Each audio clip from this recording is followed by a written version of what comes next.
الحمد لله نحمده ونستعينه ونستغفره ونؤمن به ونتوكل عليه ونعوذ بالله من شرور أنفسنا ومن سيئات أعمالنا من يهده الله فلا مضل له ومن يضلله فلا هادي له ونشهد أن لا إله إلا الله وحده لا شريك له ونشهد أن سيدنا ونبينا ومولانا محمدا عبده ورسوله أما بعد أعوذ بالله من الشيطان الرجيم بسم الله الرحمن الرحيم هل أتى على الإنسان حين من الدهر لم يكن شيئا مذكورا إنا خلقنا الإنسان من نطفة أمشاج نبتليه فجعلناه سميعا بصيرا إنا هديناه السبيل إما شاكرا وإما كفورا إنا أعتدنا للكافرين سلاسل وأغلالا وسعيرا إن الأبرار يشربون من كأس كان مزاجها كافورا عينا يشرب بها عباد الله يفجرونها تفجيرا يوفون بالنذر ويخافون يوما كان شره مستطيرا ويطعمون الطعام على حبه مسكينا ويتيما وأسيرا إنما نطعمكم لوجه الله لا نريد منكم جزاء ولا شكورا صدق الله العظيم.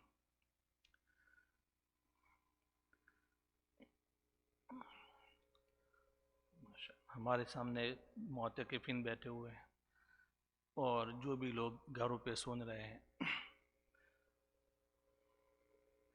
ہم نے الحمدللہ پورا مہینہ روزہ رکھا اور تراویح پڑھی، جتنی بھی عبادات ہو سکتے تھے ہم نے کیے. اللہ تعالیٰ کو راضی کرنے کی کوششیں کی. اللہ سبحانہ و تعالی قرآن پاک میں جگہ جگہ ارشاد فرماتے ہیں کہ جو لوگ نیک اعمال کرتے ہیں ان لوگوں کو ان اعمال کا بدلہ کیا ملے گا؟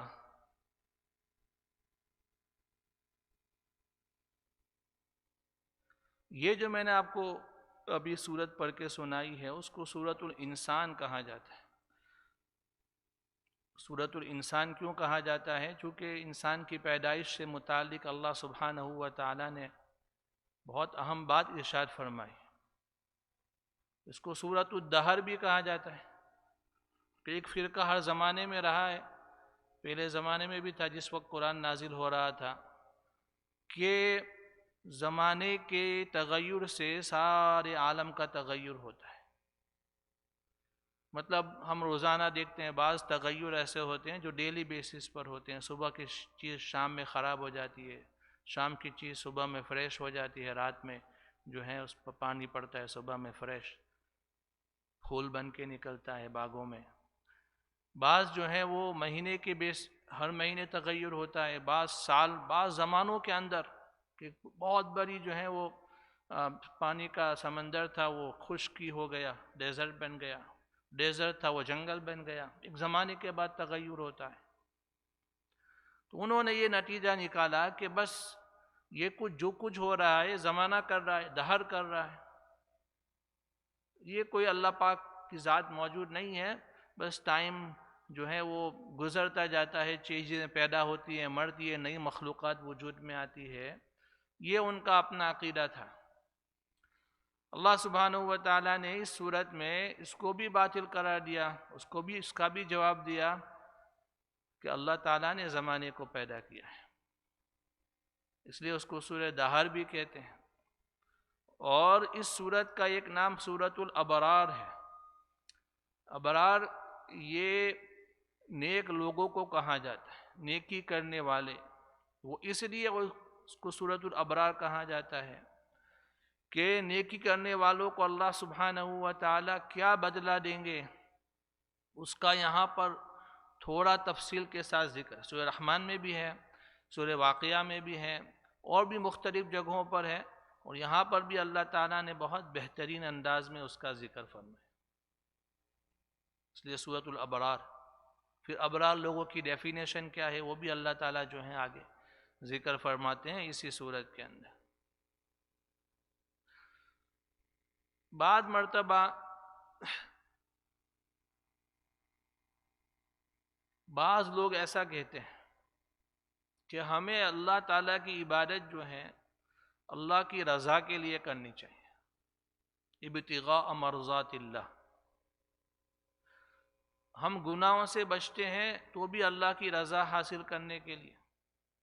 یہ کیا ہے کہ ہم جنت کے لیے عبادت کریں گے، جہنم سے بچنے کے لیے عبادت کریں گے، تو شرک ہو گیا کہ بھئی ہم اللہ کے لیے نہیں کر رہے ہیں، ہم جنت کے لیے عبادت کر رہے ہیں، جنت کی نعمتوں کے لیے عبادت کر رہے ہیں، ہم جہنم سے بچنے کے لیے عبادت کر رہے ہیں۔ اس صورت کے اندر اللہ تعالیٰ نے ان لوگوں کا بھی جواب دیا۔ یہ جو بات ہے کہ جنت کے لیے عبادت کرنا، جہنم کے ڈر سے گناہوں کو چھوڑنا، یہ شرک ہے، یہ بات بیس لیس، مطلب بے بنیاد ہے، قرآن اور حدیث کے خلاف۔ بعض صوفیوں کے احوال میں ایسا ملتا ہے، وہ ان کا اپنا حال تھا۔ صوفیہ کے جو احوال ہوتے ہیں، اگر وہ شریعت کے تابع ہے تو مقبول ہیں، ورنہ اس کو چھوڑ دیا جائے، ان کے حالات سے کوئی استدلال۔ قرآن اور حدیث ہی جو ہے ہمارے لیے شریعت ہے۔ اور بعض شاعروں کے جو اقوال ہیں، شاعروں کے اشعار ہیں کہ انہوں نے کہا کہ بس اللہ تعالیٰ کی عبادت کے لیے ہم اللہ کے لیے عبادت کریں، تو شاعر جو ہے وہ انسان ہے، اس کا کلام کوئی وحی تو تھوڑی ہے نا، کوئی وحی نہیں ہے۔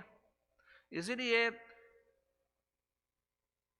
کیوں یہ شریعت کے خلاف ہے یہ تصور؟ قرآن پاک میں اللہ سبحانہ و تعالیٰ نے نیک لوگوں کے حالات بیان کیے بہت ساری جگہوں پر، تو آیتیں میں آپ کے سامنے ذکر کرتا ہوں۔ ایک آیت جو ہے وہ اللہ سبحانہ و تعالیٰ نے سورہ الف لام میم سجدہ میں بیان فرمائی، اللہ کے خاص بندے تتجافى جنوبهم عن المضاجع يدعون ربهم خوفا وطمعا، کہ راتوں کو بستروں سے الگ رہتے ہیں اور جہنم کے ڈر سے اور جنت کی طمع میں عبادت کرتے ہیں۔ خوف، کسی چیز کا خوف ہے ان کو اور کسی چیز کی طلب ہے۔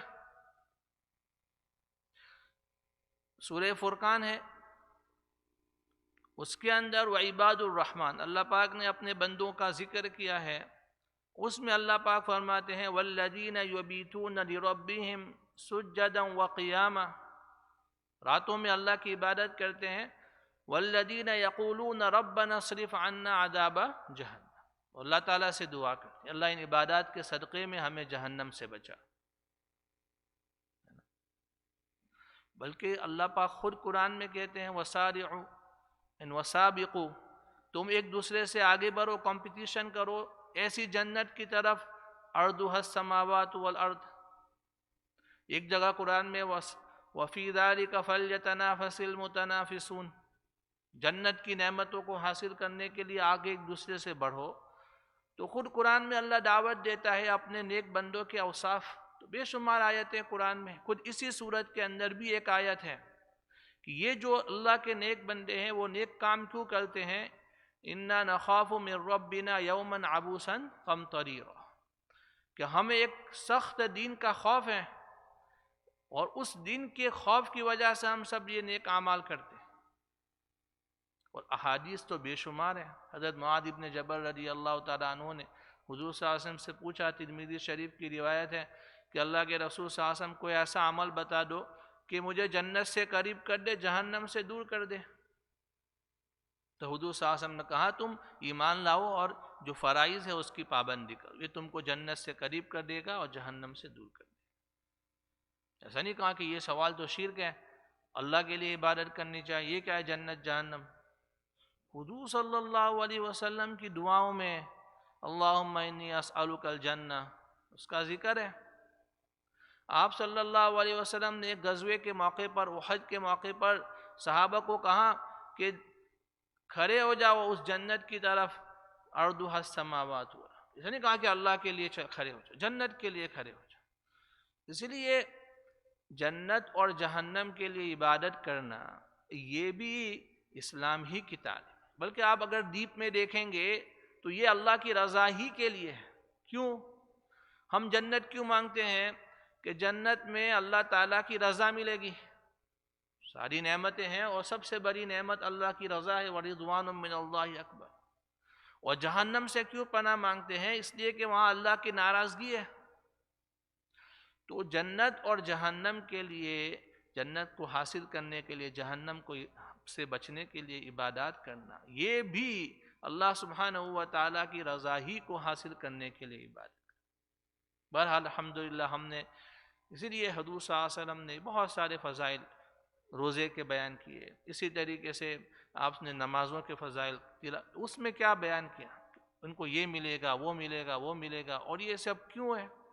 اگر ان چیزوں کو حاصل کرنا شرک ہوتا، ان کے لیے عمل کرنا شرک ہوتا، تو فضائل ہی کیوں بیان کرتے کہ بھائی اس کی وجہ سے جنت میں یہ محل ملے گا، اور اس کی وجہ سے جو ہے ایسے تخت پر لوگ بیٹھیں گے، ایسا تاج پہنایا جائے گا، یہ سب فضائل کیوں بیان کیا آپ سے؟ تو اس صورت میں اللہ تعالیٰ نے کچھ تفصیل سے جنت کی نعمتوں کا ذکر کیا ہے، لیکن اس سے پہلے اللہ تعالیٰ نے کچھ باتیں ذکر کی جو بہت اہم ہیں، اور وہ ہر انسان کو اپیل کرتی ہے نا۔ قرآن پاک میں ایک آیت ہے، لَقَدْ أَنزَلْنَا إِلَيْكُمْ كِتَابًا فِيهِ ذِكْرُكُمْ،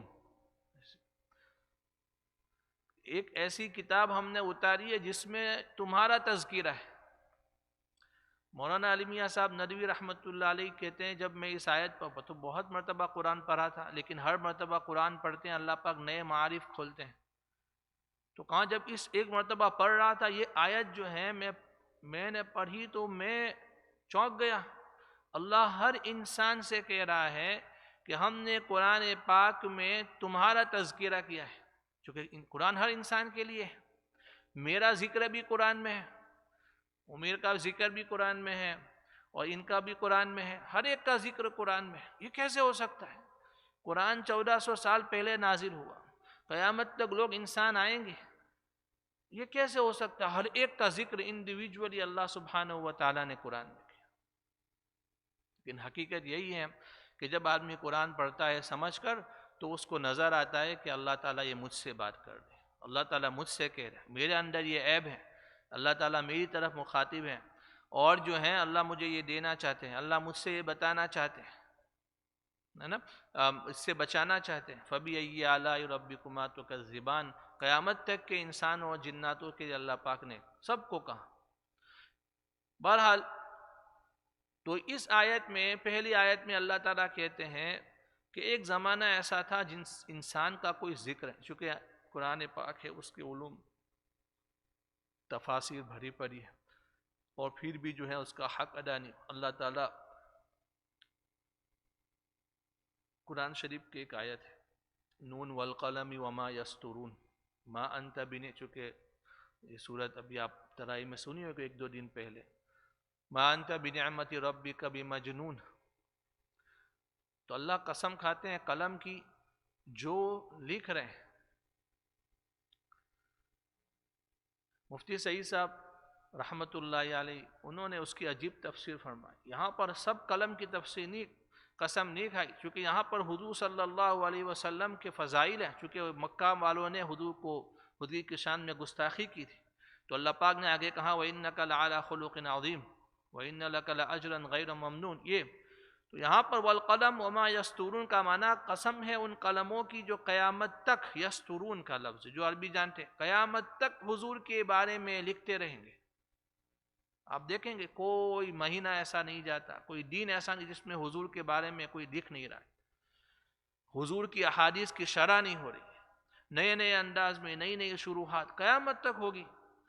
جب حضور صلی اللہ علیہ وسلم کی ذات جو ایک مخلوق ہے، اور آپ صلی اللہ علیہ وسلم کا کلام جو مخلوق کا کلام ہے، اللہ سبحانہ و تعالیٰ کے کلام کے مقابلے میں حضور کا کلام جو حدیث ہے، اس لیے اس کو حدیث بولتے ہیں، مخلوق کا کلام ہے، جب اس کی یہ شان ہے کہ قیامت تک اس کے عجائبات ختم نہیں ہوں گے، لوگ لکھتے رہیں گے، تو قرآن پاک کے بارے میں کیا خیال ہے نا؟ تو قرآن پاک کی ہر صورت اور ہر صورت کی ہر آیت میں اللہ نے اتنے علوم رکھے ہیں کہ آدمی اس کو بیان نہیں کر سکتا۔ بہت مختصر طور پر تو اللہ تعالیٰ کہتے ہیں زمانہ جو ہے، ایک زمانے میں ایک وقت ایسا تھا انسان کا کوئی تذکرہ نہیں تھا، یعنی کوئی وجود نہیں تھا، انسان موجود ہی نہیں تھا زمین پر، دوسری مخلوقات تھی، جنات تھے، فرشتے تھے۔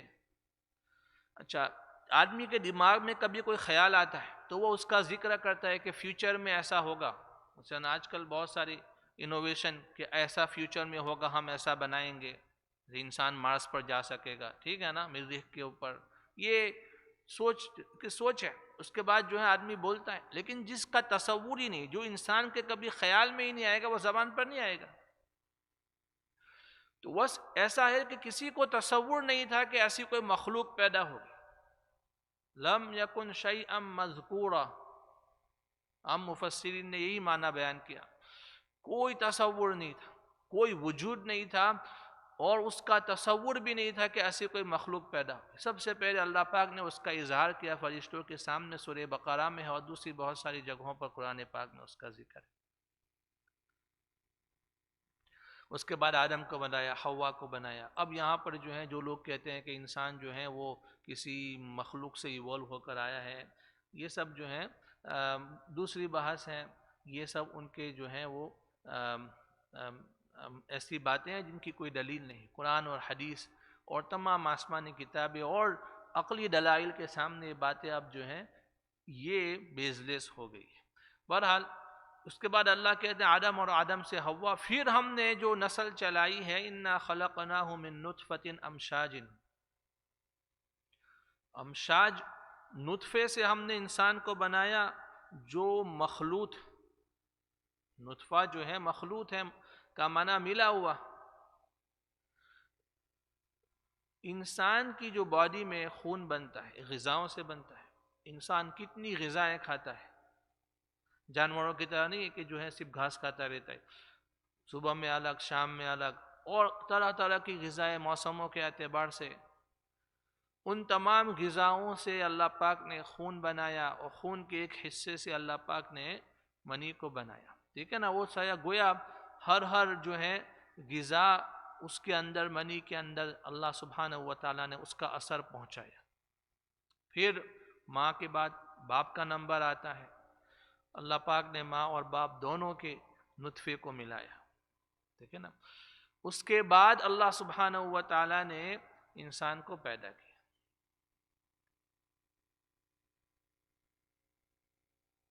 ویسے تو ہر مخلوق نطفے سے پیدا ہوتی ہے، لیکن آگے اللہ پاک فرماتے ہیں نبتلیہ، ہم نے اس کو اس لیے پیدا کیا کہ ہم اس کو مکلف بنا کر آزمائیں۔ ساری مخلوق میں وہ خوبیاں نہیں ہیں جو انسان میں ہیں، اس لیے انسان کو اللہ پاک نے مکلف بنایا، یعنی اس کو کچھ اعمال دیے کرنے کے، کچھ اعمال دیے ان سے رکنے کے، یہ اس وجہ سے کہ انسان میں وہ خوبیاں ہیں۔ دوسری مخلوقات میں ایسی بات نہیں۔ فَجَعَلْنَاهُ سَمِيعًا بَصِيرًا، نبتلی کا ایک ترجمہ جو ہے وہ یہ بھی کیا ہے کہ ہم اس کو الٹتے رہے، یعنی اس نطفے کو ہم نے گوشت کا، خون کا لوٹھڑا بنایا، اس کے بعد جو ہے وہ گوشت کا ٹکڑا بنایا، پھر ہڈیاں بنائی، اور اس کے بعد اس میں روح پھونکی، یہ بھی ہے فَجَعَلْنَاهُ سَمِيعًا بَصِيرًا، اس کو دیکھنے والا، سننے والا بنا۔ ہر مخلوق سنتی اور دیکھتی ہے، لیکن انسان کا سننا اور ہر مخلوق کا سننا زمین اور آسمان کا فرق ہے۔ ابھی میں جو بول رہا ہوں آپ ایک ایک لفظ کو سمجھ رہے ہیں، سن رہے ہیں، سمجھ رہے ہیں۔ جانور کو ایک آواز آئے گی، اس آواز کے اندر سامنے والا کیا کہنا چاہتا ہے اس کو ٹرین کیا جاتا ہے، باقاعدہ باز جو ہیں وہ جانور کو ٹرین کرتے ہیں۔ اگر اس کو سمجھ میں آ جائے کہ بھائی بیٹھ جاؤ، بیٹھ گیا تو کہاں بہت عقل مند جانور ہے کہ اس کو سمجھ میں آ گیا، کئی سالوں کی ٹریننگ کے بعد وہ کچھ سمجھتا ہے۔ جبکہ انسان کا بچہ جیسے ہی شعور آتا ہے اس کو سمجھ میں آ جاتا ہے کہ وہ کیا کہہ رہا ہے۔ یہ سننے میں فرق ہے انسانوں کے اور جانوروں کے۔ بصیرہ دیکھنا، جانور بھی دیکھتے ہیں، انسان بھی دیکھتے ہیں۔ انسان جو ہے آثار کو دیکھ کر ہزاروں سال پرانی چیزیں معلوم کر لیتا ہے، اور ایک ایک چیز کو دیکھ کر اس کی اندر کی گہرائیوں تک کو معلوم کر لیتا ہے۔ اور آسمان کو جانور بھی دیکھتے ہوں گے، ہم دیکھتے ہیں تو انسان نے وہاں پر کیا کیا اللہ پاک نے مخلوقات بنائی ہے، اس کا جو ہے خاکہ تیار کیا، اور کوشش کر رہا ہے کہ اللہ سبحانہ و تعالیٰ کی ان مخلوقات کے اوپر جا کر جو ہے ہم معلوم کریں کہ کیا چیز ہے۔ یہ انسان کا دیکھنا اور جانور، یہ فرق ہے۔ اسی لیے اللہ فرماتے ہیں نبتلیہ فجعلناہ سمیعا بصیرا، انسان میں صلاحیتیں پیدا کی، اور بھی سینسز ہیں لیکن زیادہ ان کا استعمال ہوتا ہے۔ پھر اللہ کہتے ہیں انا ہدیناہ السبیل، یہ جو آگے اب بات آ رہی ہے اس میں اس کی بہت امپورٹنس ہے ان دونوں چیزوں کا۔ ہم نے انسان کو ویسے ہی نہیں چھوڑا بلکہ ایک راستہ بتایا۔ راستہ کیسے بتایا؟ اللہ پاک نے عقل دی اور اس کو بتایا یہ صحیح یہ غلط۔ اسی لیے ہم دودھ پیتے ہیں، شہد پیتے ہیں، زہر نہیں پیتے۔ انسان جو ہے پانی پیتا ہے، پیشاب نہیں پیتا کہ بھائی یہ غلط ہے۔ یہ ہدیناہ السبیل، ہر مخلوق کو اللہ پاک نے اتنی عقل دی ہے جو اس کے لیے ضروری ہے۔ انسان کو اس سے بڑی گنا زیادہ عقل دی ہے، یہ ہدایت ہے۔ پھر اللہ تعالیٰ نے اسی پر بس نہیں کیا کہ چلو انسان اپنی عقل سے اللہ کو پہچان لے گا، بلکہ اللہ تعالیٰ نے انبیاء کو بھیجا اور کتابوں کو اتارا۔ اب یہاں دو باتیں ہیں، ایک تو نبی کی کتاب کو سننا، نبی جو قرآن پڑھے گا یا جو کتاب، اس لیے سمیعن کا لفظ سننا، اور نبی جو اعمال کرتا ہے اس کو دیکھنا۔ انسان جو ہے اس کو نبی کی باتوں کو سننا اور نبی کے عمل کو دیکھنا، کتاب کے اندر کیا احکام ہے اور کتاب پر عمل کیسے ہوتا ہے، یہ اللہ سبحانہ و تعالیٰ نے ہر انسان تک یہ بات پہنچائی۔ ایک زمانہ تھا کہ مخصوص لوگوں کو اللہ تعالیٰ جو ہیں انبیاء بھیجتے تھے، بعد میں حضور صلی اللہ علیہ وسلم کی نبوت تمام، حضور چلے گئے تو آپ کی باتوں کو اللہ تعالیٰ نے ہر انسان تک پہنچایا۔ اب انسان دو قسم کے ہو گئے، اما شاکرا و اما کفورا۔ وہ لوگ ہیں جو اللہ سبحانہ و تعالیٰ کے فرما بردار بن گئے، اور وہ لوگ ہیں جو اللہ کے نافرمان بن گئے۔ ان کو اللہ نے کہا شکر گزار بندے اور ناشکرے بندے۔ اب اس کا آؤٹ کم کیا ہوگا؟ اللہ کہتے ہیں انا اعتدنا للکافرین سلاسل واغلالا وسعیرا، کہ جو لوگ اللہ تعالیٰ کے ناشکرے ہیں ان کے لیے ہم نے بیڑیاں بنائی ہیں، ان کے لیے ہم نے گلے کے توق بنائے، اور ان کے لیے ہم نے گرم آگ، بھڑکتی ہوئی آگ بنائی ہے۔ یہ جہنم میں ہوگا، چونکہ ان کے اعمال ایسے ہی تھے دنیا میں۔ کیسے اعمال تھے؟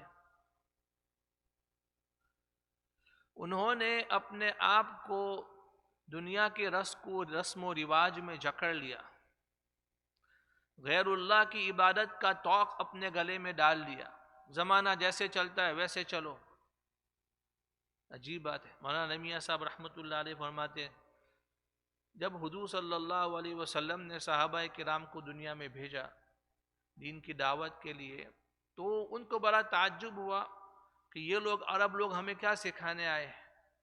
ایک صحابی تھے بالکل دیہات کے، ان کو ایک بڑے آدمی نے پوچھا کہ تم یہاں پر کیوں آئے؟ یا تو وہ خود بادشاہ تھا یا بادشاہ کا وزیر تھا۔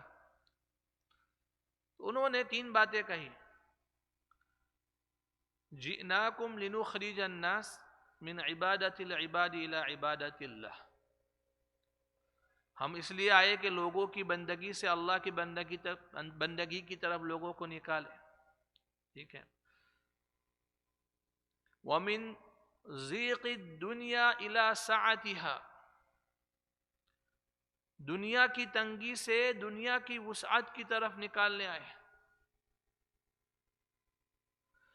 یہ جو جملہ ہے دنیا کی تنگی سے دنیا کی وسعت، اللہ تعالیٰ نے اسی آیت میں اس کا ذکر فرمایا ہے۔ جو اللہ تعالیٰ کو نہیں مانتے وہ دنیا میں تنگیوں میں مبتلا ہو جاتے ہیں، ان کی لائف جو ہے بس وہ کیا کر رہا ہے، وہ کیا کر رہا ہے، یہ کیا ہو رہا ہے، وہ کیا ہو رہا ہے، ان کی لائف یہی تنگ۔ رسم و رواج، کلچر اور اسی طریقے سے زمانہ، ماحول، اس کے پیچھے آدمی جو ہے وہ پاگل ہو جاتا ہے، اس کو سمجھ میں نہیں آتا، وہ اپنے لیے کچھ نہیں کرتا، دوسروں کو دکھانے کے لیے کرتا ہے، پریشرائز کرتے ہیں پورا معاشرہ۔ اس کا بچہ یہ کر رہا ہے، میرا بچہ بھی ایسا کرنا چاہیے، اس کے گھر میں آیا ہمارے گھر میں بھی ایسا آنا چاہیے۔ یہ ہو گیا تنگی۔ اسلام لے آئیں گے، صحیح معنی میں مسلمان بن جاؤ کہ پھر کون کیا کر رہا ہے، ہمارا تعلق اللہ سے ہے، لوگ ہمیں دیکھیں نہ دیکھیں کہ وہ کیا کر رہا ہے کیا نہیں کر رہا۔ قرآن پاک میں عجیب اللہ پاک نے مومنین کا حال بیان کیا ہے۔ اللہ تعالیٰ فرماتے ہیں کہ یہ جب مومنین گزرتے ہیں سورہ مطففین میں، تو وہ لوگ جو کافر ہیں ان کو دیکھ کر ایک دوسرے کو اشارہ کرتے، دیکھو ان کو، دیکھو ان کا کپڑے کا ڈھنگ نہیں ہے، ان کا جو ہے کیا ہے، یہ معاشرے میں کیسے لوگ ہیں، ایک دوسرے کو اشارہ کرتے ہیں، ایک دوسرے ان کو دیکھ کر وہ جب جاتے ہیں تو ایک دوسرے کو دیکھ کر ہنستے ہیں، ٹھیک ہے ان کی بھی باری آئے گی کل قیامت کے دن، ان کی بھی باری آئے گی۔ تو یہ ہے ہمیں کیا پڑی ہے، ہمیں اللہ تعالیٰ کو راضی کرنا ہے۔ چاہے مثلا آپ ایک دیکھ لیں، ایک شادی ہوتی ہے تو شادی میں کتنی تنگیاں ہو گئی، یہ نہیں ہوگا تو وہ کیا کہے گا، وہ نہیں ہوگا تو وہ کیا کہے گا، تو گویا اپنے لیے تو کچھ ہے ہی نہیں، ہے نا، لوگوں کے لیے ہو رہا ہے، یہ تنگیاں اور تنگیاں اور تو یہ بڑھتی ہی چلی جاتی ہے۔ اسی کو اللہ پاک فرماتے ہیں جو لوگ کافر ہیں ان کے پاؤں میں ہاتھوں میں جو گویا زنجیر ہے، گلے میں توق ہے، ان کو اپنا کوئی وجود ہی نہیں ہے، جیسے لوگ گھسٹتے ہیں وہ گھسٹتے ہیں، اور ان کے دلوں میں ایک آگ جلی ہے، اور یہ آگ کیا ہے، وہ بے سکونی کی، بے اطمینانی کی، کوئی سکون اطمینان نہیں ہے، یہ اللہ تعالیٰ کی نافرمانی کا نتیجہ ہے، اور قیامت میں بھی اس کا بدلہ ایسا ہی ہوگا، جہنم میں چاروں طرف آگ ہوگی اور بیریاں اور توق۔ جو لوگ نیکی کام کرنے والے، اللہ کو راضی کرنے والے، ان کے لیے کیا ہوگا، اللہ پاک فرماتے ہیں ان الابرار یشربون من کأس کان مزاجها کافورا۔ عجیب ہے قرآن پاک اللہ کی بے شمار نعمتیں ہیں جنتوں میں، یہاں اللہ تعالیٰ نے شروع کیا شراب سے، دنیا کی شراب تو حرام ہے، آخرت کی شراب میں نشہ نہیں ہوگا، سر چکرائے گا نہیں، حلال ہے، پاکیزہ شراب ہے۔ تو اللہ نے اس کی ابتدا جو ہے وہ شراب سے کی کہ نیک لوگوں کو اللہ شراب دیں گے۔ وجہ اس کی یہ ہے کہ جب کوئی مہمان ہمارے گھر میں آتا ہے تو سب سے پہلے ہم اس کو پینے کی چیز دیتے ہیں، یعنی کہ چلو آگا دسترخوان پر کھانا پہلے بٹھاتے ہیں اچھی طریقے سے، اور جو عمدہ مشروب ہوتے ہیں وہ دیتے ہیں۔ تو ان کا استقبال شراب، اور یہ بھی جو سب سے عمدہ چیز ہے، جو لوگ کافر تھے اس زمانے میں اور آج بھی جو سب سے عمدہ چیز ہے وہ شراب کو سمجھتے، بعض شرابیں بہت مہنگی ہوتی ہے بہت، اور اس کے اندر بعض چیزیں ملاتے ہیں، ایک ڈراپ دو ڈراپ تو اس کی ویلیو اور بڑھ جاتی ہے۔ ویسے ہی جنت کی شرابیں ہوگی اور اس کے اندر جو ہیں چیزیں ملائی، جیسے اس آیت میں ہے کہ اللہ سبحانہ و تعالیٰ کافور ملائیں گے، اور یہ کیسا کافور ہے، جنت کا کافور ہے، اس سے اس کا مزہ اور بڑھ جائے گا، وہ ان کو پینے کے لیے دیں گے۔ تو سب سے عمدہ جو نعمت ہے، جو تمام نعمتوں کے بعد آخر میں پیش کی جاتی ہے، اللہ تعالیٰ نے اس کا ذکر فرمایا۔ اب تین قسم کے لوگ جنت میں بھی، تین قسم کے لوگ اس صورت کے محل میں، ویسے دوسری آیت کی تفسیروں میں دوسری باتیں ہیں، ایک تو یہ ہے کہ خود پیئیں گے، ان الابرار یشربون، خود پیئیں گے۔ آگے اللہ پاک فرماتے ہیں وَيُسْقَوْنَ، ان کو پلایا جائے گا، اسی رکوع میں کون پلائیں گے، جنت کے بچے آئیں گے پلانے کے لیے، اور جو ہے خادم خادمائیں پلانے کے لیے آئیں گے۔ ایک اور گروپ آگے آ رہا ہے وَسَقَاهُمْ رَبُّهُمْ شَرَابًا طَهُورًا، اللہ تعالیٰ خود ان کو پلائے گا۔ اب کیا پلانے کی شکل ہے اللہ تعالیٰ ہی جانتے ہیں، تو جنتی بھی الگ الگ قسم کے ہوں گے۔ یہ نیک لوگ کون ہیں، بس اسی کو مجھے بیان کرنا ہے، اور انشاءاللہ اللہ پاک ہمیں نیک لوگوں میں بنائے، اور اللہ تعالی ہمیں جنت کی شراب نصیب فرمائے، اور آگے جو جنت کی نعمتوں کا ذکر ہے وہ اللہ تعالیٰ ان تمام نعمتوں سے ہمیں سرفراز فرمائے، اللہ تعالیٰ ہمیں عنایت فرمائے اپنے فضل سے۔ انشاءاللہ مولانا قاسم صاحب یا مولانا حنیف صاحب وہ کبھی ان جنت کی نعمتوں کا تذکرہ کریں گے۔ وقت میرا ختم ہو گیا۔ لیکن صرف نیک لوگوں کی ڈیفینیشن کیا ہے؟ اللہ پاک فرماتے ہیں یوفون بالنذر ویخافون یوما کان شرہ مستطیرا، اپنی نظر کو پورا کرتے ہیں۔ نظر جو ہے اس کا معنی واجبات، حضرت قتادہ رضی رحمۃ اللہ علیہ بڑے تابعی ہیں، وہ فرماتے ہیں واجبات کو ادا کرتے ہیں، اللہ تعالیٰ نے جتنے بھی فرائض دیے ہیں اس کی پابندی کرتے ہیں، چھوڑتے نہیں ہیں۔ اوبیسلی آگے اللہ پاک وَيَخَافُونَ يَوْمًا كَانَ شَرُّهُ مُسْتَطِيرًا، ایسے دن سے ڈرتے ہیں جس کا شر عام ہوگا، عام۔ دنیا میں ایسا ہوتا ہے کہ ایک جگہ دن ہے دوسری جگہ رات ہے، کہیں زیادہ گرمی ہے کہیں گرمی کم ہے، ایک جگہ ٹھنڈی ایک جگہ گرمی ہے۔ آپ گھر میں چلے گئے تو آپ کو گرمی نہیں لگے گی، باہر گرمی لگے گی، تو یہ عام نہیں ہے گرمی، خاص لوگوں کے لیے نہیں ہوگی، عام لوگوں کے لیے نہیں ہوگی، کچھ لوگوں کے لیے ہوگی۔ یہ آخرت کی جو سختی ہے، شر مستطیر، چھوٹا بڑا ہر ایک، کوئی اس سے بچنے والا نہیں ہے، اس سے ڈرتے ہیں۔ عبادتوں اب جب فرائض کو ادا کرتے ہیں اور ڈر یہ ہے کہ قیامت میں کہیں پکڑ نہ ہو جائے، تو اس کا نتیجہ یہ ہوا کہ فرائض کو چھوڑتے نہیں ہیں۔ فرائض کو چھوڑنا بھی گناہ ہے۔ مثلا ایک آدمی شراب پیتا ہے، ہم اس کو بہت بڑا گنہگار سمجھتے ہیں کہ بہت بڑا گناہ کر لیا، شراب پی لی اس نے، لیکن وہی آدمی نماز چھوڑتا ہے تو وہ کوئی گناہ نہیں سمجھتا۔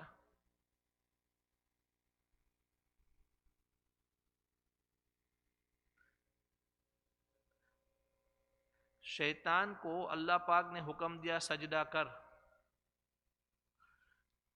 شیطان نے سجدہ نہیں کیا، حکم دیا نا۔ آدم کو کہا کہ درخت مت کھا، آدم نے درخت کھا لیا۔ دو چیزیں ہیں، بعض چیزیں اللہ کمان کرتے، حکم دیتے یہ کرو، نماز پڑھو، جیسے شیطان کو سجدہ کر۔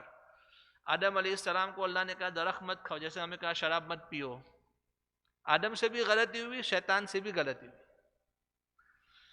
لیکن آدم کو معاف کیا، شیطان کو سخت۔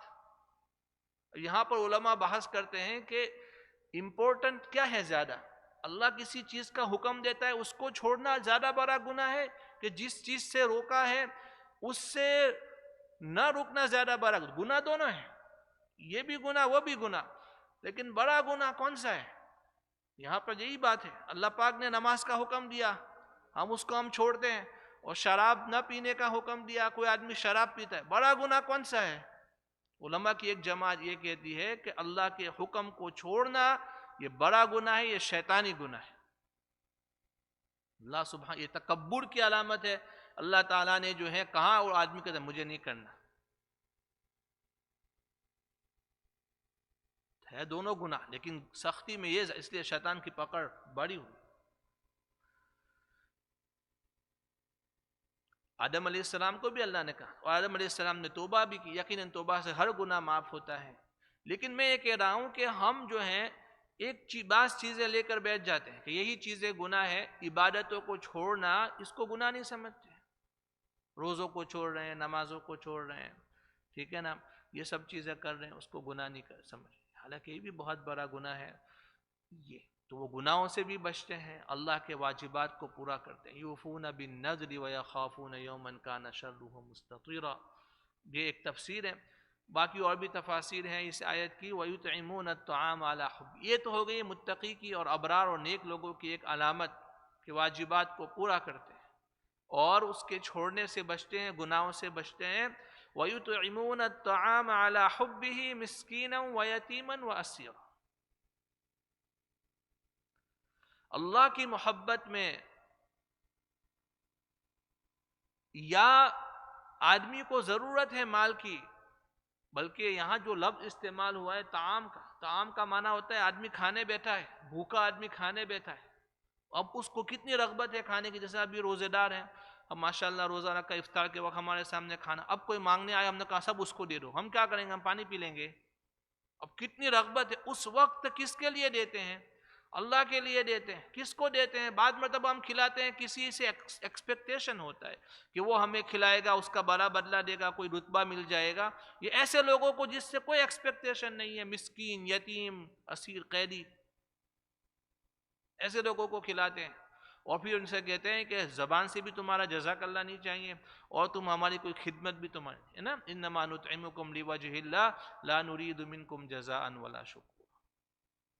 تو اس سے پتہ چلتا ہے کہ نوافل کام بھی کرتے ہیں اللہ کی محبت میں، یا مال کی محبت کے باوجود مال کو خرچ کرنا چونکہ بدنی عبادت سے زیادہ مشکل ہے، مالی عبادت، اس لیے اللہ پاک نے اس کا ذکر کیا. تو فرائض کے ساتھ نوافل بھی کرتے ہیں، نوافل کا بھی اہتمام کرتے ہیں. ایسے لوگوں کو اللہ سبحانہ و تعالیٰ فرماتے ہیں کہ ہم ان کو ان کے ان اعمال کی وجہ سے اس دن کے، اس کے بعد کیا ہے، انما لا نريد منكم جزاء ولا شكورا انا نخاف من ربنا يوما عبوسا قمطريرا فوقاهم الله شر ذلك اليوم. اللہ اس دن کے شر سے ان کی حفاظت فرمائے. وَلَقَّاهُمْ نَظْرَةً وَسُرُورًا، ظاہر میں بھی خوش اور دل بھی خوش. نظرہ کا معنی چہرہ بھی خوش، تر و تازہ، اور سرور دل میں بھی خوشی. اور پھر اللہ پاک نے جنت کی نعمتوں کا تذکرہ کیا ہے. اللہ کیا دے گا. بس یہ جو قرآن پاک کی سورت کی کچھ آیتوں کی میں نے آپ کے سامنے تفسیر کی ہے، اس کے اندر ہمیں کیا سمجھ اللہ تعالیٰ دے رہے ہیں، کیا سیکھ دے رہے ہیں کہ ہمیں اپنی حقیقت نہیں بھولنا چاہیے. ہم نطفہ ہیں، نطفے سے پہلے تکبر انسان کے لیے مناسب نہیں ہے. تکبر کا اگر کسی کو حق ہوتا تو ہمارے نبی صلی اللہ علیہ وسلم کو ہوتا. کون سی کمال ہے جو حضور میں نہیں تھا؟ کون سا کمال ہے؟ لیکن حضور صلی اللہ علیہ وسلم اپنے آپ کو بندہ کہہ رہے ہیں. افلا اکون عبدا شکورا، اللہ پاک نے ان کو اپنا بندہ. مالک بن دینار رحمت اللہ بہت بڑے بزرگ ہیں. عبد الملک ابن مروان بادشاہ تھا، اس کا ایک گورنر تھا خراسان کا، اس کا نام تھا محلب ابن ابی سفرہ. یہ علامہ ذہبی نے واقعہ نقل کیا ہے سیر اعلام النبلاء میں. اس زمانے کا گورنر، اور پورا خراسان، خراسان جو ہے یہ افغانستان، ایران کا کچھ حصہ، اور پورا ماوراء النہر کا معنی ازبکستان، قازقستان، یہ سارے اتنی ساری کنٹریز ابھی بن گئی. وہ صرف ایک حصہ تھا اسلامی حکومت کا، اس کو خراسان، اس سب کا والی تھا، اس کا امیر تھا. وہ جو ہے باہر نکلا اپنے محل سے اور چل رہا تھا، تھوڑا تکبر کی اس میں جو ہے وہ نظر آ رہا تھا اس کے چلنے میں. یہ تبخترو کا لفظ ہے، آدمی جو ہے مٹک مٹک کے چلتا ہے ذرا دکھانے کے لیے کہ میں کچھ ہوں. جیسے بعض لوگ ہوتے ہیں کوئی نیا کپڑا پہنتے ہیں، نیا شوز پہنتے ہیں، نیا چیز ہوتی ہے تو ذرا لوگوں کا اٹینشن اپنی طرف ڈائیورٹ کرنے کے لیے. تو ویسے ہی ہے، مالک بن دینار نے اس کو دیکھا اور اس کو کہا کہ اللہ تعالیٰ کو یہ چال پسند نہیں ہے. ہاں دشمنوں کے سامنے میدان جہاد میں ایسی چال پسند ہے، لیکن اس کے علاوہ پسند نہیں ہے. تو اس نے کہا تجھے پتا ہے میں کون ہوں؟ ہے نا، ایسے ہی ہے جب آدمی کو عہدہ مل جائے جاتا میں کون ہوں. تو مالک بن دینار کہا مجھے پتا ہے تو کون ہے. کہا کون ہے؟ کہا اولو کا نطفۃ مذیرہ، تیری ابتدا جو ہے گندا سڑا ہوا بدبودار پانی ہے. وآخرو کا جیفۃ قذیرہ، وہ انتہا جو ہے پھٹا ہوا بدن، کیڑے مکوڑے والا جسم ہو جائے گا. وبین ذلک تحمل العذرہ، اور ابھی جو ہے تو گندگیوں کو لے کر چل رہا ہے، تیرے بدن میں خون ہے، پیشاب ہے، پخانہ ہے، کیا ہے یہ تیری حقیقت ہے. زمین پر زرام سے گرا، اتنا بڑا والی تھا. ایسا نہیں کہا کہ ہے تو مجھے سے ایسی بات چلو سزا دیتا ہوں، ایسا نہیں کہا. فوراً کہا تو نے مجھے میرا تعارف کرا دیا، میری پہچان کرا دی. یہ ہے تو ہم اللہ تعالیٰ کے بندے ہیں. تکبر اللہ کو بالکل پسند نہیں. تکبر کیا ہے؟ حضور صلی اللہ علیہ وسلم نے فرمایا کہ حق جب سامنے آئے تو اس کا انکار کر دے. تو کون ہے جو مجھے کہنے والا ہے؟ کسی نے اس کو صحیح بات کہی تو کون ہے مجھے کہہ رہا ہے؟ اس کا احسان ماننا چاہیے. یہ تکبر ہے. اور لوگوں کو حقیر سمجھنا کسی بھی بیس کے اوپر کہ یہ مجھ سے حقیر ہے، کلر کے وجہ سے، زبان کی وجہ سے، ٹھیک ہے نا، مال کی وجہ سے، بلکہ دینداری کی وجہ سے کہ میں دیندار ہوں، وہ مجھ سے کم دیندار ہے، اس کو حقیر سمجھنا، یہ تکبر ہے۔ یہ حضور صلی اللہ علیہ وسلم نے دو علامتیں بیان فرمائی۔ تو ہم سب سے پہلا لیسن ہمیں یہ ہے کہ ہمیں اپنی حقیقت یاد کرنی۔ دوسری بات یہ ہے کہ ہم بیکار پیدا نہیں ہوئے، اللہ نے انسانوں اور جانوروں میں بہت بڑا ڈفرنس رکھا ہے۔ اگر ہم بھی جو ہے اس کھانے پینے اور عیش میں زندگی گزاریں گے تو یہ جو ہے جانوروں کی طرح زندگی ہے۔ ہمیں اپنا مقصد زندگی جو ہے وہ سامنے رکھنا ہے، ٹھیک ہے۔ اور انسان دو قسم میں ختم ہوں گے، یا تو شاکر ہوں گے یا کافر ہوں گے۔ شکور اور کفور کا معنی ناشکرے بنیں گے، اللہ کے شکر گزار بنیں گے۔ اللہ تعالیٰ جو ہے ہمیں تیاری کروا رہے ہیں کہ تم کو کیسا بننا ہے۔ پھر اللہ پاک نے بیان کیا کہ اگر تم دونوں راستے ہیں، ایک راستے پر چلو گے تو دنیا میں بھی تنگی آئے گی، خوشیاں ہیں دنیا میں، کسی نے انکار نہیں کیا، لیکن خوشیوں کے ساتھ جو ہے یہاں پر پریشانیاں بھی ہیں۔ دنیا کا کوئی آدمی ایسا نہیں کہہ سکتا کہ میں پریشان چین سکون والی زندگی گزار رہا ہوں۔ ایک قصہ ذہن میں آ گیا، عبد الرحمن الثانی اندلس، اس زمانے کا نئی حکومت بنی، ایک طرف بنو امیہ کی حکومت عرب میں تھی، تو ادھر اندلس میں نئی حکومت بنی۔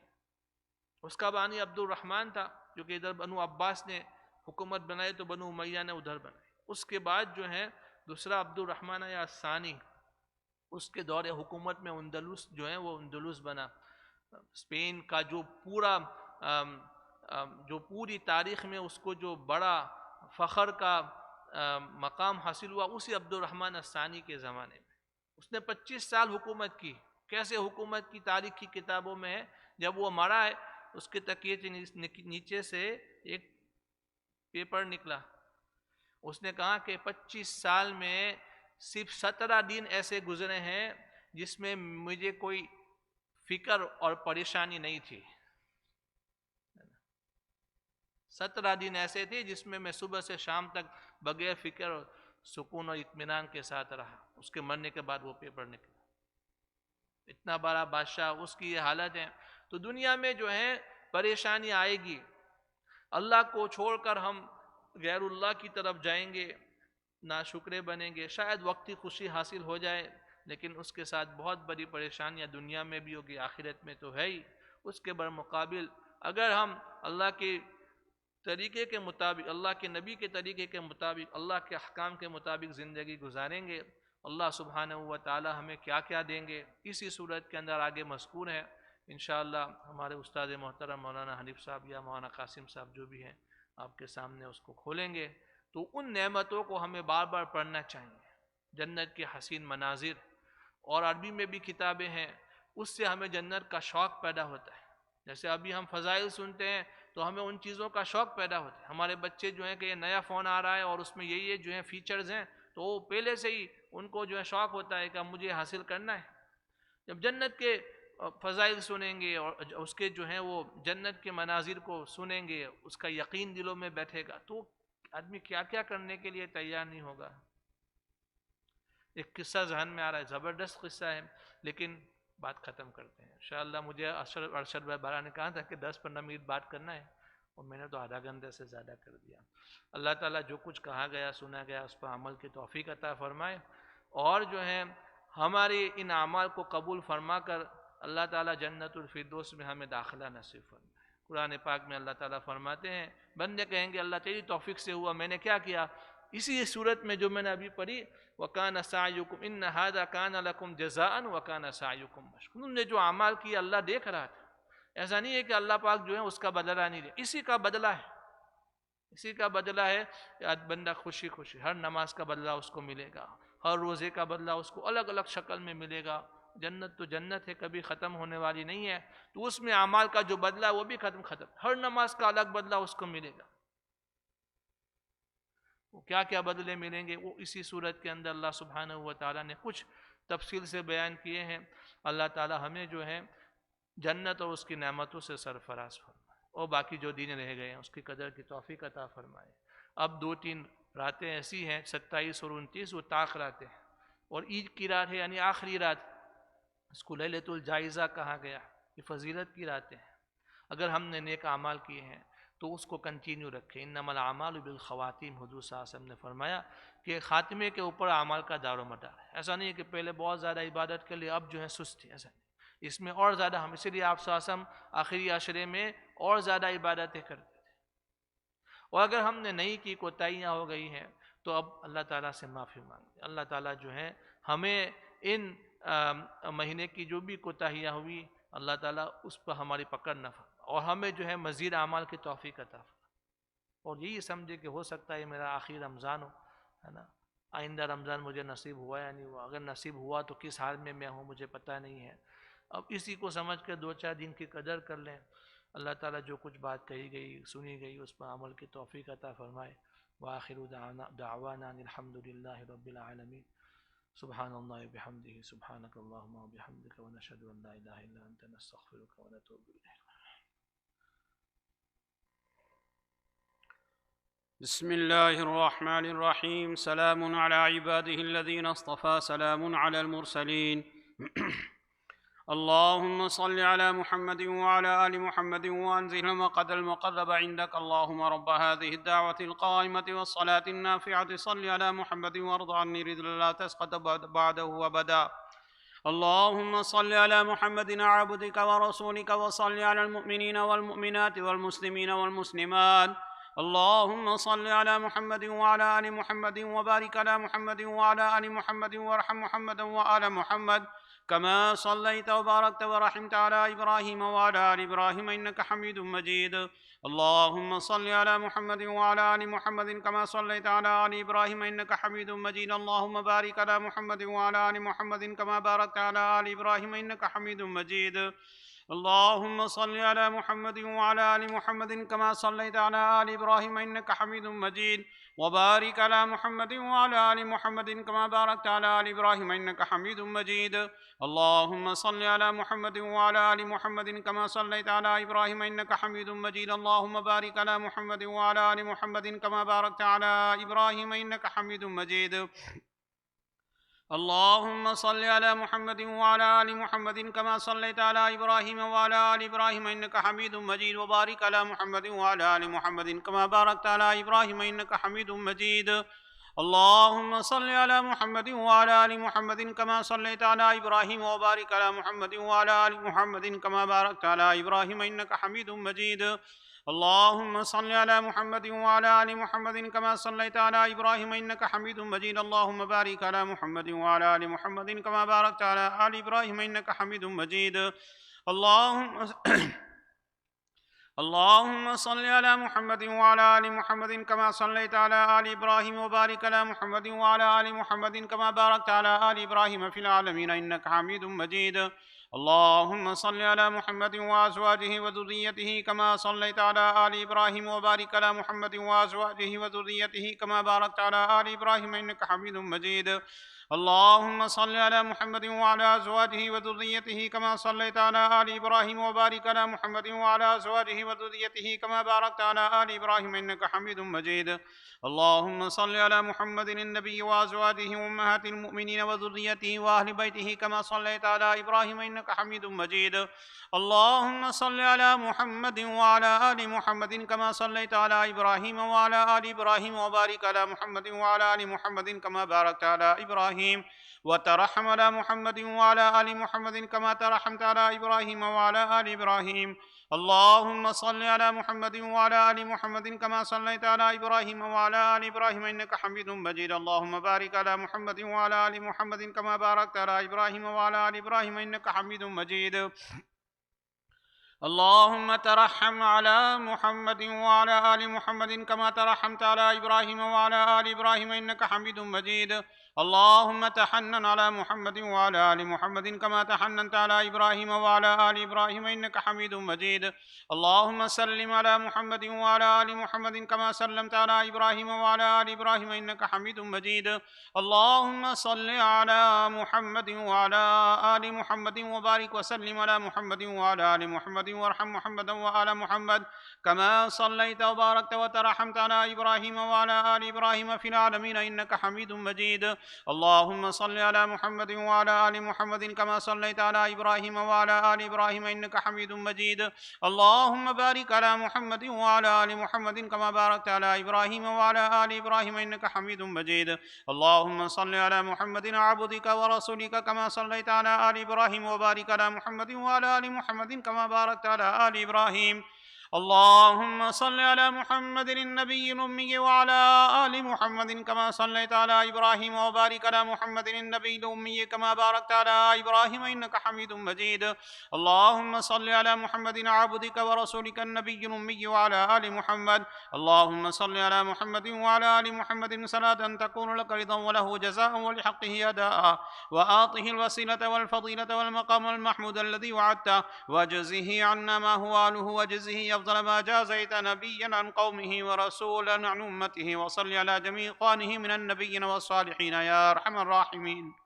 اللهم صل على محمد النبي الأمي وعلى آل محمد كما صليت على إبراهيم وعلى آل إبراهيم، وبارك على محمد النبي الأمي وعلى آل محمد كما باركت على إبراهيم وعلى آل إبراهيم إنك حميد مجيد.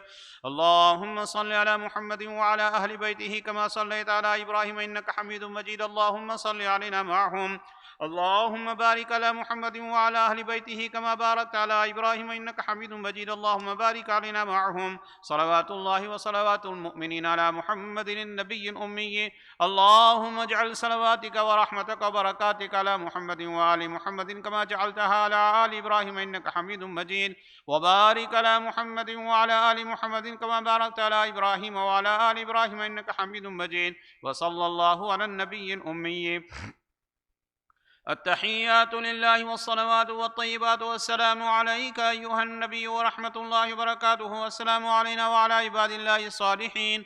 أشهد أن لا إله إلا الله وأشهد أن محمدا عبده ورسوله. التحيات الطيبات الصلوات لله. السلام عليك أيها النبي ورحمة الله وبركاته، والسلام علينا وعلى عباد الله الصالحين. أشهد أن لا إله إلا الله وأشهد أن محمدا عبده ورسوله. التحيات لله الطيبات الصلوات لله. السلام عليك أيها النبي ورحمة الله وبركاته، والسلام علينا وعلى عباد الله الصالحين. أشهد أن لا إله إلا الله وحده لا شريك له، وأشهد أن محمدا عبده ورسوله. التحيات المباركات الصلوات الطيبات لله. سلام عليك أيها النبي ورحمة الله وبركاته، سلام علينا وعلى عباد الله الصالحين. أشهد أن لا إله إلا الله وأشهد أن محمدا عبده ورسوله. بسم الله وبالله. التحيات لله والصلوات والطيبات. والسلام عليك أيها النبي ورحمة الله وبركاته، والسلام علينا وعلى عباد الله الصالحين. أشهد أن لا إله إلا الله وأشهد أن محمدا عبده ورسوله. أسأل الله الجنة وأعوذ بالله من النار. التحيات الزاكيات لله. طيبات الصلوات لله. السلام عليك أيها النبي ورحمة الله وبركاته، والسلام علينا وعلى عباد الله الصالحين. أشهد أن لا إله إلا الله وأشهد أن محمدا عبده ورسوله. بسم الله وبالله. خير الأسماء التحيات الطيبات الصلوات لله. أشهد أن لا إله إلا الله وحده لا شريك له، وأشهد أن محمدا عبده ورسوله. أرسله بالحق بشيرا ونذيرا، وأن الساعة آتية لا ريب فيها.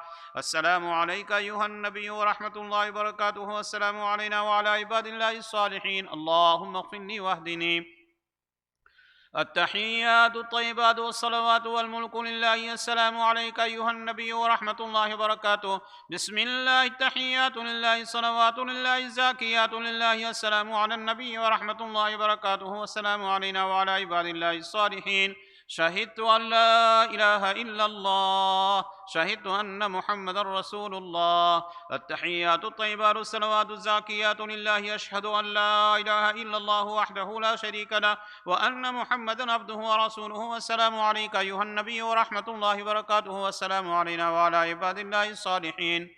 التحيات الطيبات الصلوات الزاكيات لله. أشهد أن لا إله إلا الله وأشهد أن محمدا عبد الله ورسوله. السلام عليك أيها النبي ورحمة الله وبركاته، والسلام علينا وعلى عباد الله الصالحين. التحيات الصلوات لله. السلام عليك أيها النبي ورحمة الله وبركاته، والسلام علينا وعلى عباد الله الصالحين. التحيات لله الصلوات الطيبات والسلام عليك أيها النبي ورحمة الله. السلام علينا وعلى عباد الله الصالحين. أشهد أن لا إله إلا الله وأشهد أن محمدا عبده ورسوله. التحيات المباركات الصلوات الطيبات لله. السلام عليك أيها النبي ورحمة الله وبركاته. والسلام علينا وعلى عباد الله الصالحين. أشهد أن لا إله إلا الله وأشهد أن محمدا رسول الله. بسم الله والسلام على رسول الله.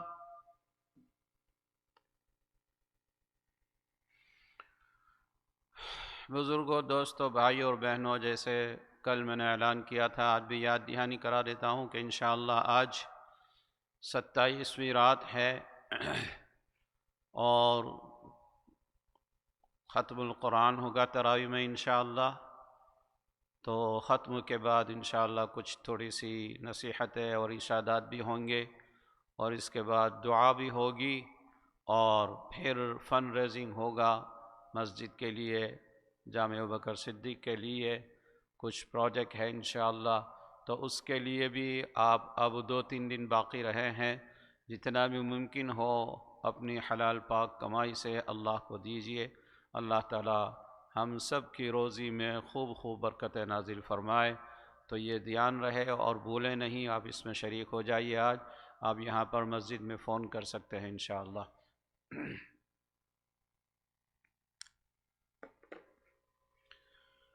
بسم اللہ الرحمن الرحیم. الحمد للہ رب العالمین والصلاة والسلام علی رسولہ سیدنا محمد وآلہ واصحابہ اجمعین. اللهم لك الحمد كله ولك الشكر كله وإليك يرجع الأمر كله. اللهم لا أحصي ثناء عليك أنت كما أثنيت على نفسك. رضينا بالله ربا وبالإسلام دينا وبسيدنا محمد صلى الله عليه وسلم نبيا ورسولا. سبحان الله وبحمده عدد خلقه ورضا نفسه وزنة عرشه ومداد كلماته. بسم الله الذي لا يضر مع اسمه شيء في الأرض ولا في السماء وهو السميع العليم. اللهم أنت الله لا إله إلا أنت وحدك لا شريك لك. يا ربنا ظلمنا أنفسنا وإن لم تغفر لنا وترحمنا لنكونن من الخاسرين. ربنا لا تزغ قلوبنا بعد إذ هديتنا وهب لنا من لدنك رحمة إنك أنت الوهاب. ربنا اغفر لنا ولإخواننا الذين سبقونا بالإيمان ولا تجعل في قلوبنا غلا للذين آمنوا ربنا إنك رؤوف رحيم. ربنا فاغفر لنا ذنوبنا وكفر عنا سيئاتنا وتوفنا مع الأبرار.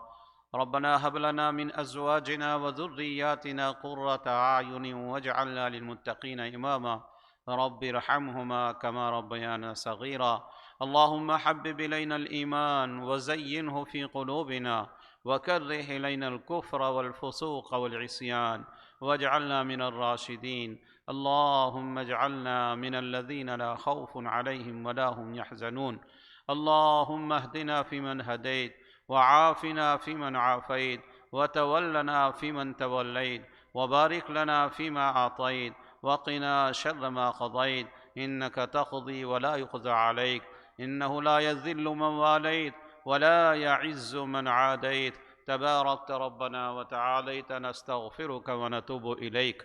اللهم اغفر للمؤمنين والمؤمنات والمسلمين والمسلمات وألف بين قلوبهم وأصلح ذات بينهم وانصرهم على عدوك وعدوهم.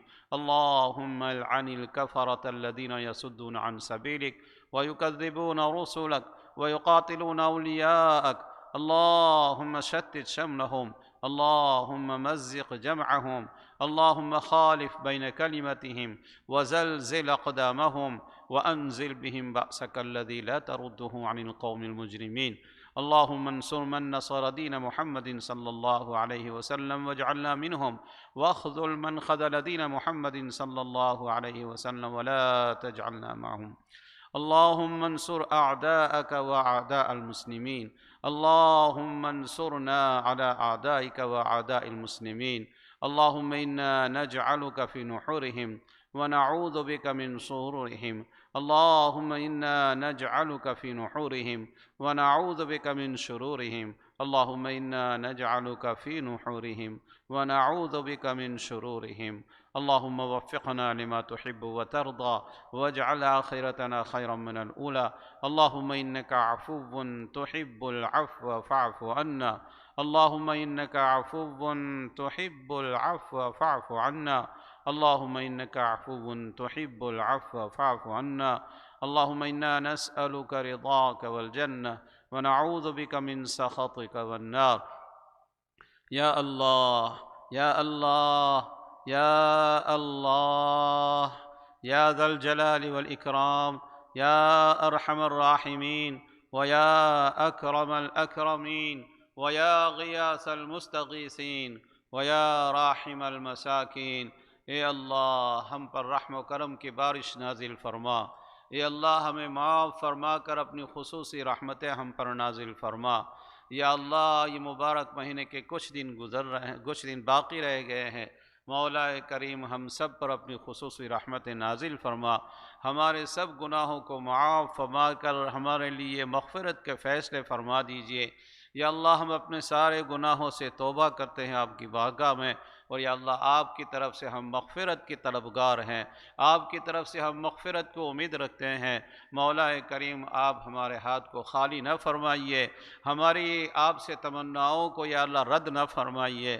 مولا کریم ہم سب کی مغفرت کے آپ فیصلے فرما دیجئے. یا کریم مولا، یا کریم مولا، یا کریم مولا ہماری روزیوں میں برکت نازل فرما. ہمیں عزت کی سرخ روئی کی زندگی نصیب فرما. یا اللہ ذلتی کی زندگی سے ہم آپ کی پناہ چاہتے ہیں. یا اللہ مسلمانوں کو عزت کی زندگی نصیب فرما، عفت کی زندگی نصیب فرما. یا اللہ پاک دامنی کی زندگی نصیب فرما، خوش اخلاقی کی زندگی نصیب فرما. یا اللہ شکر کی زندگی نصیب فرما، صبر کی زندگی نصیب فرما. یا کریم مولا جہاں جہاں مسلمان پسپا ہو رہے ہیں، مسلمانوں پر ظلم کیا جا رہا ہے، یا اللہ تیرے گھر میں نماز پڑھنے والے کے اوپر حملہ کیا جا رہا ہے، مولا کریم ان سب اعداء کو یا اللہ ان سب دشمنوں کو آپ پسپا کر دیجئے. یا اللہ ان کے ارادوں میں ان کو ناکام کر دیجئے. یا اللہ ان کے اختلافات کو اور بڑھا دیجئے. یا اللہ ان کے اندر تشدد ڈال دیجئے. اے کریم مولا مسلمانوں میں اتفاق نصیب فرما، اتحاد نصیب فرما، مسلمانوں کا بول بالا فرما. یا اللہ اہل اسلام کا جھنڈا بلند فرما، اہل اسلام کو یا اللہ ایک کلمہ توحید کے نیچے جمع فرما دیجئے. یا اللہ جتنے بھی فرق باطلہ ہیں ان سب فرقوں کو بھی یا اللہ نیک ہدایت نصیب فرما. یا اللہ جو اسلام سے ہٹے ہوئے ہیں اس کو کوس پکڑ کر یا اللہ اسلام کی طرف، راہ ہدایت کی طرف لے آئیے. یا اللہ ان کو ہدایت کی طرف لے آئیے. یا اللہ ہمارے آل اولاد کو بھی ایمان اسلام کو مضبوط فرمائیے، ان کے دلوں میں اللہ آپ کی اور آپ کے رسول کی محبت ڈال دیجئے.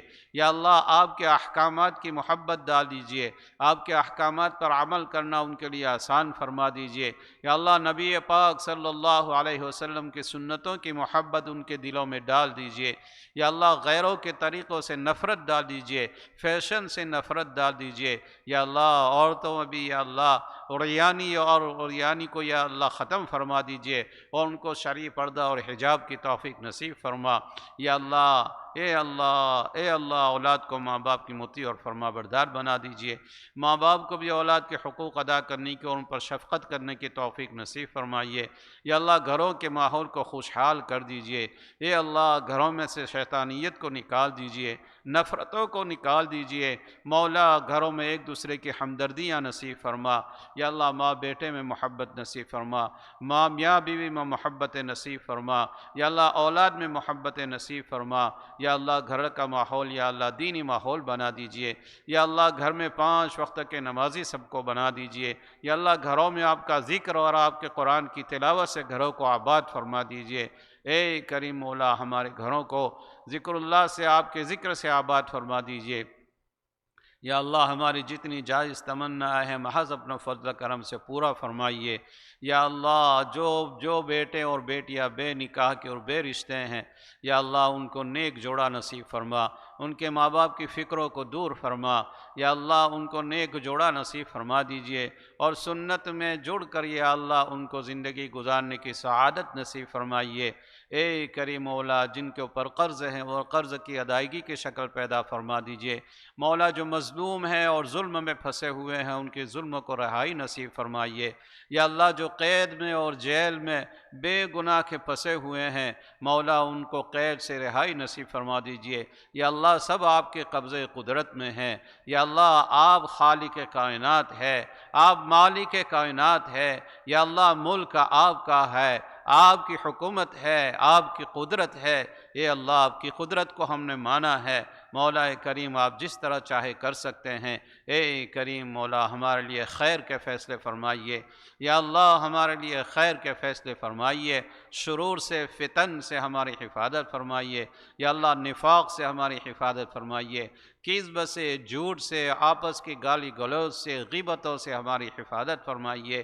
یا اللہ ایک دوسرے کے پیچھے لگے رہنے سے ہماری حفاظت فرمائیے، اور آپس میں دلوں میں محبتیں نصیب فرمائیے، ایک دوسرے کے دل دادا بنا دیجئے۔ یا اللہ ایک دوسرے کی ترقی کو خوشی سے دیکھنے والا بنا دیجئے۔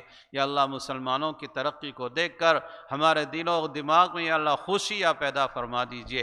اے اللہ جتنی زندگی باقی ہے مولا ایمان و اسلام پر قائم و دائم فرما، اور آخری وقت پر یا اللہ موت کے وقت ہمیں کلمہ نصیب فرما، ایمان کے ساتھ ہماری موت نصیب فرما، اور آخرت کی سب منزلیں ہمارے لیے آسان فرما دیجئے۔ اے کریم مولا نبی پاک صلی اللہ علیہ وسلم کی شفاعت کبریٰ ہمیں نصیب فرمائیے، آپ صلی اللہ علیہ وسلم کے دست مبارک سے جام کوثر پینا ہمیں نصیب فرمائیے، ہمارے نامہ اعمال ہمیں داہنے ہاتھ میں نصیب فرمائیے، بائیں ہاتھ میں نہ نصیب فرمائے۔ اے کریم مولا ہمارے لیے سب کے لیے، ہمارے سب مرحومین کے لیے بھی مغفرت کے فیصلے فرما دیجئے، اور جنت الفردوس میں داخلہ نصیب فرمائیے، اور آپ کی رضامندی اور آپ کی یا اللہ دیدار سے ہمیں مشرف فرمائیے۔ ہماری دعاؤں کو نبی پاک صلی اللہ علیہ وسلم کے صدقے طفیل میں اپنی بارگاہ میں قبول فرمائیے۔ ربنا تقبل منا انك انت السميع العليم وتب علينا انك انت التواب الرحيم، وصلى الله تعالى على خير خلقه سيدنا محمد وعلى آله واصحابه اجمعين برحمتك يا ارحم الراحمين۔